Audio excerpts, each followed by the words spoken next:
The cussing Christian? Kind of an issue, isn't it? I've been saved for a while now, and I can tell you that a lot of people I've seen that get saved, one of the very first things that will change is their mouth. They'll have very foul mouths, and they get saved, and all of a sudden things change and they start speaking differently. I'll show you an interesting verse here. Going through the book of Mark right now. Mark chapter 14, verse 66. And as Peter was beneath in the palace, there cometh one of the maids of the high priest, and when she saw Peter warming himself, she looked upon him and said, And thou also wast with Jesus of Nazareth. But he denied, saying, I know not, neither understand I what thou sayest. And he went out into the porch, and the cock crew. And a maid saw him again, and began to say to them that stood by, This is one of them.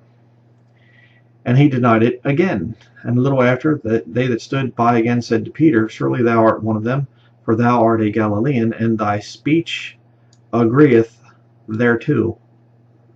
Something was different about Peter's speech. But he began to curse and swear, saying, I know not this man of whom ye speak.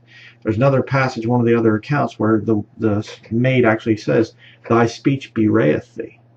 In other words, normal, or not normal, but a way that you'd say it today is, your speech betrays you. In other words, somebody that's saved, that has God's Holy Spirit upon them, their language is going to be different.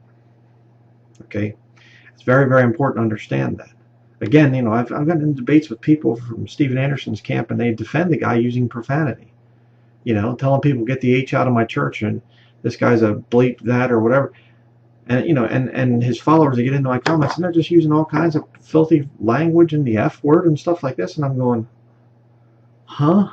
It's kind of a problem. But you can also go to James chapter 3. I'll show you a couple of verses here. You can go down through a lot of this stuff, but begin here in verse 8. But the tongue can no man tame, it is an unruly evil, full of deadly poison. Therewith bless we God, even the Father, and therewith curse we men, which are made after the similitude of God. Out of the same mouth proceedeth blessing and cursing. My brethren, these things ought not so to be. Doth the fountain send forth at the same place sweet water and bitter? Can the fig tree, my brethren, bear olive berries, either a vine figs? So can no fountain both yield salt water and fresh. Okay, it kind of goes back to what Jesus would say about a good tree cannot bear evil fruit. Neither can an evil tree bear good fruit. So it's a real problem when you see an unchecked thing with the mouth there. And there's brethren that will just play in borderland, so to speak, of what's acceptable for a Christian, and they'll call people jackass and things like that. And Dr. Peter S. Ruckman, one of the guys that I highly admire, but it's always bothered me. He used it. He used the term jackass quite a bit and things, and said some other things that I would not have said. And I think that one of the reasons the guy struggled so much with fleshly problems and things like that was because of that. He was messing around, and he shouldn't have been. It's something you need to seriously think about as a Christian. And if you have no problem at all with profanity, there are times when, as a Christian, you'll slip up and you'll hit your hand with a hammer or something like that, and a word will come out, and you go, oh man. You should have a feeling of guilt there. But I just found that interesting, the part there about Peter, when he wanted to convince people that he was lost, what did he do?